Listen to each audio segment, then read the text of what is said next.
continues in Syria. 5,000 people are dying every month, says the United Nations, making it the worst genocide since Rwanda. In the meantime, President Bashar al-Assad continues to tighten his grips over cities along a north-south axis in the country's west. This as the rebel movement is becoming increasingly fractious, along with an escalating power struggle between the moderates and hardline Islamists. And all of this is feeding into concerns that if Washington and its allies were to arm the rebels, where would those arms end up? So, whatever happened to the Geneva Peace Conference, it does seem that the prospects for peace are dimming by the second. Joining me to discuss this here in the studio is William Jordan, a former US State Department official based in Damascus. Oleg Kopsev, a Russia specialist from the American University of Paris. From Beirut, Martin Chulov, the Guardian's Middle East correspondent, who's been in and out of Syria on numerous occasions in the last 2 years. And from Washington, Majed Ravizadeh, a Syrian-Iranian political analyst and lecturer at Oxford University. I'd like to thank all of those gentlemen for being with us. And before we do get started, I'm going to remind you, the viewer, that is, that you can also tell us what you think via Twitter. Just use the hashtag F24Debate. First of all, William, the longer this plays out, the greater danger there is of a regional war. Now, you know, in recent days there's been reports of Israel embarking on yet another airstrike against, you know, what's believed to be anti-ship missiles made by Russia. You've got, yet even today, a roadside explosion in Lebanon. I mean, there's extraordinary danger, and that continues to increase, doesn't it? Well, it's been a regional conflict for a while. And I mean, you mentioned Lebanon. I mean, it's the connections between Syria and Lebanon are such that almost from the day the civil war basically became a civil war in Syria, the Lebanese have been involved, whether they wanted to be or not. Israel's involvement, as you pointed out, tends to be somewhat specific. You've had situations involving border crossings along the Golan Heights, rebel activity up there, taking over from Syrian army, and then Israeli concerns, justifiable, I think, about Russian and other advanced weapons that might be introduced into Syria that could one way or another be brought into play, possibly against Israel. You know, but you didn't mention Iraq. I mean, there's the Iraqi aspect of this, and all of these claims that the Islamic State of Iraq, the Al-Qaeda affiliate there, is sending weapons and people into Syria. Even now, a discussion about the Taliban from Pakistan. But it's sort of sporadic sort of hotspots here and there. You know, I'm talking about a much more general regional war. I think that what we're seeing now is what we're likely to continue to see unless, and Oleg brought up Turkey, unless there's some sort of an incident either along the Turkish border or involving Jordan. I mean, we have had, the other big flashpoint, of course, is Lebanon, because Hezbollah's involvement gives a pretext, as if they really need it, in Lebanon to anti-Hezbollahi forces in Lebanon stirring up things inside of Lebanon. And if I'm not mistaken, Lebanon's internal political situation is still highly unresolved in terms of the appointment and installation of a new government, a permanent government. So, you know, yeah, I mean, I think it's going to rumble along like this for a while with sporadic flashpoints. I don't see, absent some currently unforeseeable but always possible situation that causes Turkey or another outside power to come in. And one scary dimension is that we always talk about arms in strategic terms. The problem is also commercial, is that there are people out there who have pretty much been put out of business by the end of the Cold War, but who need to sell arms. And that is essentially Russia, China, the United States, France, Great Britain, and several other countries and several other multinational corporations.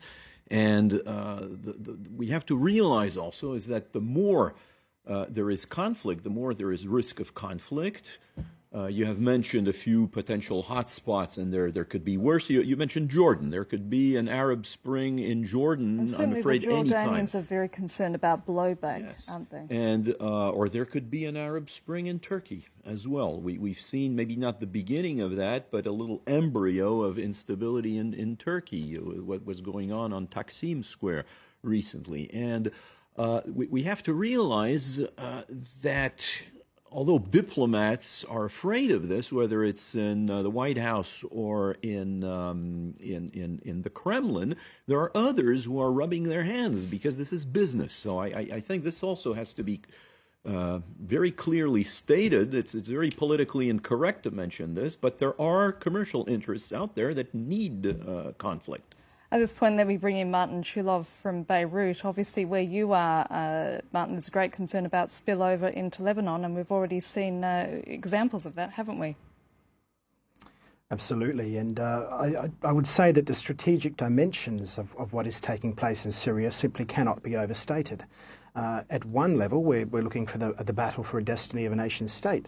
But if you take that a bit further, this could very, very easily bleed into a festering conflict in Iraq, the perennial instability in Lebanon, and worst case scenario down track. I'm not saying we're there yet. I'm not saying we're close, but worst case scenario would be the balkanization of the Levant along ethnic sectarian lines. And where would that leave us? That is the breaking down of the post-Ottoman boundaries. That is a very, very different Middle East. It's being talked about ad nauseum within the opposition-held parts of Syria. In Lebanon, where I'm based, there's lots of discussion about this as well. And the involvement of Hezbollah, the overt and very belligerent posture taken by Hezbollah leader Hassan Nasrallah back in May when he publicly acknowledged that Hezbollah were fighting for the strategically important town of Qusayr, which they won, that has played very poorly in the Sunni Arab world. And it has added a dimension to an already deepening sectarian conflict from Oman to Morocco. It's very, very potent out there. I've done a lot of traveling in the last 6 to 9 months, right across the Arab world, and everywhere I sit with, from Arab leaders to street sweepers to anybody, this sectarian dimension is talked about all the time, and it is deeply disturbing. Majid, as the West continues to stall as to what to do and thousands continue to be slaughtered, have we passed the point of no return? No, I don't think so. I think there are some still policy recommendations that can help. But if you allow me just add one point to the previous question and what your other guest suggested, I think the notion of regional configuration, Syria turned into a regional configuration in the sense that there will be conventional war between all different states in the region. I think it's a little overstated, and it doesn't stand up against the historic evidence of countries which have gone through civil war. If you look at the analysis of the countries which have gone through multi-layered civil war, usually the neighboring countries prefer to have a proxy war in that country rather than really that country explode into some sort of conflagration, conventional war between those countries. And that's why you see Syria has turned into one of the, you can say, largest proxy battleground, the regional and international proxy battleground since Mujahideen in 80s or Vietnam War. So I believe that you might see spillover of the conflict into other countries, and you might see some heightened tension between on sectarian and political, I think, landscapes. But the regional countries, I think, prefer to have their proxies fighting inside Syria, and it is really improbable to see that we have some sort of conventional war in Syria, in Middle East or in the region. But concerning your second question, I think there are some still policy recommendations, but I don't think there might be practical now, or I don't think that the countries which might implement these policy recommendations might be now willing to do that. And I'm referring to the West. I think to stop the violence in Syria, at this point, we really need a military threat against Assad regime. Otherwise, the balance of power is not going to shift inside the country. There should be some, I'm not talking about intervening in Syria, but what I'm saying is that there should be some serious military threat that change the calculation of Assad. Assad has been witnessing that there is some reluctance in the West, and it is very vivid and obvious that they really don't want to get involved in this crisis. Majid, what you're saying is Assad is capitalising on that, and as a result, he's strengthening his grip. Right. I mean, the recent events, Hezbollah coming out on his side, Russia and his supporters is emboldening the Assad regime. I think what we need here, a serious military threat, like that they know, the Assad know that if he continues, there would be then some sort of really military actions against him. I think that would change the calculation of the regime. It can be no-fly zone. It can be some serious military threat that change the balance of military power inside Syria. Martin, just following on from what Majid has just been saying, at the end of the day, this is not going to move one jot further while there's still a lot of concern about that infighting within the rebel movement between hardline Islamists and the more moderates.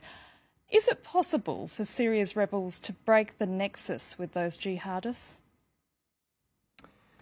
Well, they're certainly trying to do that. Ever since they first came into the country, which was about this time a year ago, it was the start of last Ramadan when we first started to see them in and around Aleppo. Before that, their presence was absolutely insignificant. But now they are a sizable minority, a formidable fighting force. They've done most of the raids on many of the military bases in the north, and they've seized a lot of weapons from them. They're very well armed, and they're becoming ever more, I guess, bolshy in their approach.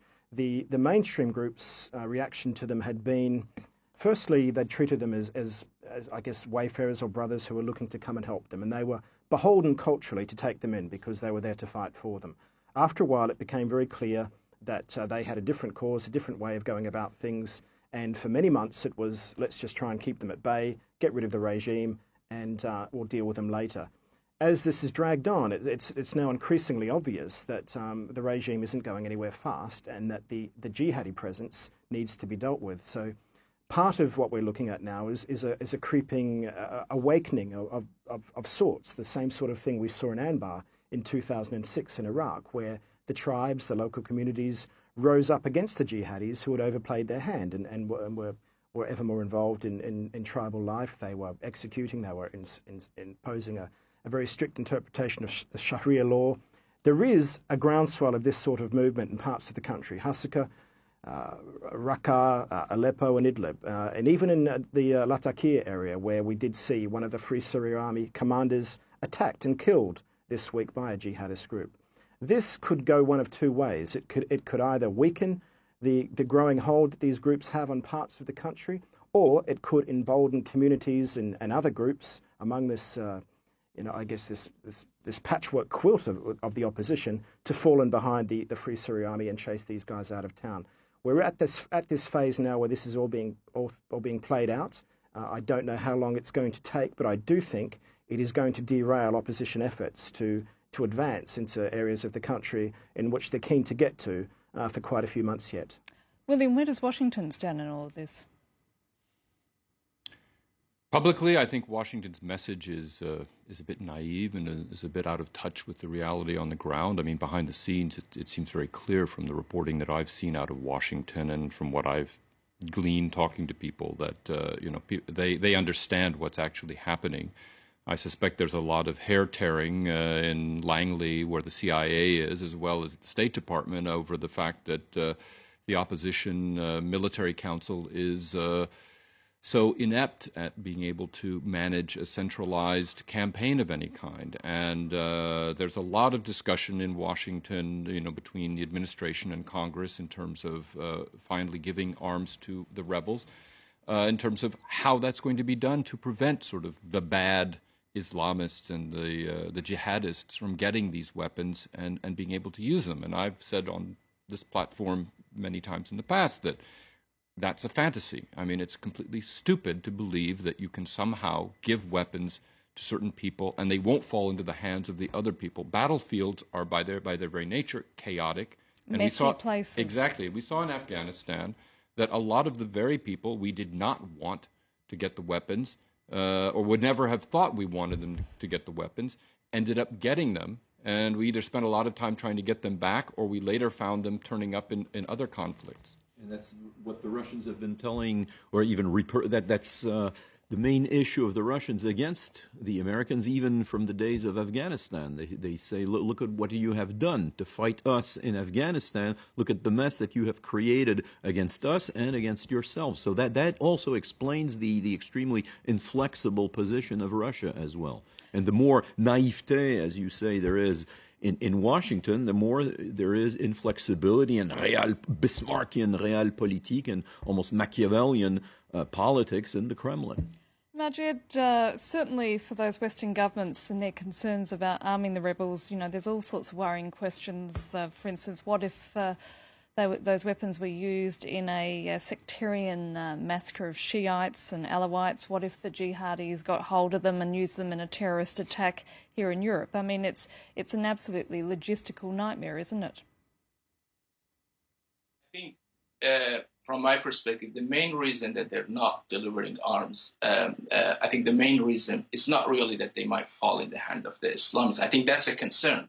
But I think the main reason is that they don't want to be dragged into another war inside Syria. And that's why you see reluctant really to deliver arms to the even those groups which are considered the legitimate groups and representative of the Syrian people. I don't think the West really, because of two reasons, they don't want to get involved in the other war in the Middle East. One is the public opinion. The public polls shows that the people are really the Western people, especially in Europe and United States, they're really reluctant that their governments get involved in other wars because of the economic and other concerns in these countries. And they even when you look at the donations, I mean, the people has been less willing to donate in the West for the Syrian crisis compared to the previous crisis with the same character. And I think the Iraq and Afghanistan war, I think, were lessons for the United States and West that prevent them really to get involved inside Syria, because if they arm the rebels, then we have direct involvement for other actors. I mean, they're like Russia and Iran. They are involved, but I think we will see more robust involvement inside Syria. And when we have different other actors which will be dragged into the conflict in Syria, and I think that's the primary reason that they've been not willing to deliver arms to the rebels. Martin, while there's still no official arming of the rebels, I mean, the reality is there's a lot going on in secret, isn't there? I mean, for instance, you've got that US program which has been training rebels for the last few months. But from where you are, what sort of level of support is Washington and its allies actually giving the rebels on the ground at the moment? It's an interesting one. Over the last 18 months or so, there have been weapons getting in, primarily from the north.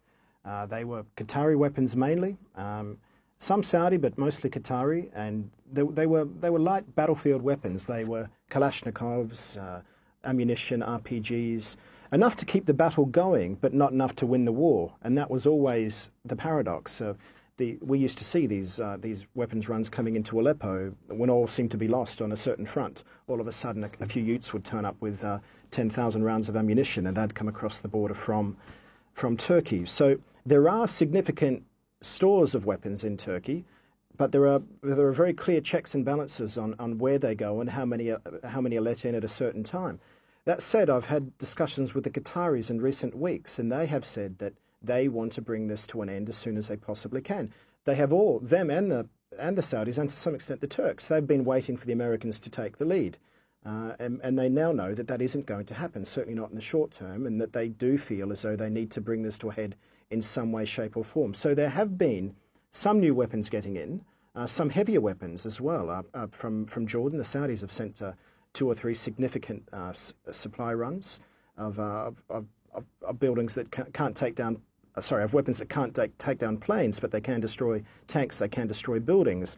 These have made some gains on the battlefield, but as William said, they've also made their way up through the eastern deserts of Syria into the hands of some of the jihadists and some of these arms bazaars that are being set up. So it is impossible to contain the spread of these weapons to other groups around the country. And what we've seen in the last couple of months has been a litmus test of how far these weapons are going to reach and how quickly they're going to get there.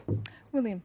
I just want to expand a little bit on what I think is Washington's view or thinking about this, and that is, I believe they painfully finally came to the conclusion that they had to give the rebels weapons, in order to try to force the conflict to a breaking point where you might actually be able, through some currently I think unimaginable, but at the time still plausible, strike at the regime, that would cause it to start to unravel, that would cause the masses of the mostly Sunni conscripts making up the bulk of the military, which I believe have still not defected, finally turn against the regime and cause things to unravel. I still think that Washington believes that this can happen and wants to figure out how to get weapons and better weapons into the... Is it naive thinking on the part of Washington, though? Well, here's the naive part. I think the calculation is still arguable, but somewhat valid. The problem is that the result is that's where the naive thinking comes into play, because the idea that somehow you tip over the regime, and then there's a new impetus to construct a new reality, and a more peaceful and more politically transparent reality, isn't going to happen. What's going to happen, in my view, is that you are going to move into the next and the real phase of the Syrian civil war, which is going to be truly bloody. It's going to be similar in length of time and in violence to the Lebanese civil war, and the international community is going to need to manage it, not try to resolve it. William, I'm just going to have to leave it there, because some of you might be wondering where Francois Picard, who normally hosts this program, is. I can now reveal that he's in Egypt for a special edition of the debate that's going to be broadcast tomorrow, and he joins me from Cairo. Francois, it's been nearly 2 weeks since the military took power in Egypt. This Wednesday we saw, of course, the interim president being sworn in, but the country still remains dangerously divided, doesn't it? It does. I was just listening to your guest there a moment ago, Annette, and whereas in Syria we're talking about sectarianism and a complicated patchwork, here 90% of the people are Sunni Muslims. We've just, in fact, broken the fast. It's the month of Ramadan here. So you would think that it'd be easy enough to get people around the table, but there is this bitter divide, and it could descend into something worse. We experienced it ourselves, Annette. We went to interview the former Secretary General of the Arab League, Amr Moussa, in the Garden City neighborhood of Cairo. There he was telling us that it wasn't a coup and that this was justified. Downstairs here we're on Tahrir Square, which is, I guess, fairly empty. I don't know if you can see it behind me. There the banners read "No to Terrorism," and there are posters of General Sisi, the defense minister, who's been named deputy prime minister this Tuesday. Over on the other side of town, we went to Nasser City, and there was a completely different scene. The Muslim Brotherhood have a big podium, people all breaking the fast there. People have been sleeping out in tents there for 2 weeks. This sort of embattled atmosphere. And there, the slogans read, "Restore democracy." So those are the battle lines right now. As you just said, Francois, you were in Nasser City earlier today. What were people's reactions there to the swearing in of this interim government? They reject it. We did an interview with the number 2 of the Muslim Brotherhood's Freedom and Justice Party, SM Al-Arian, which you'll see later on France 24.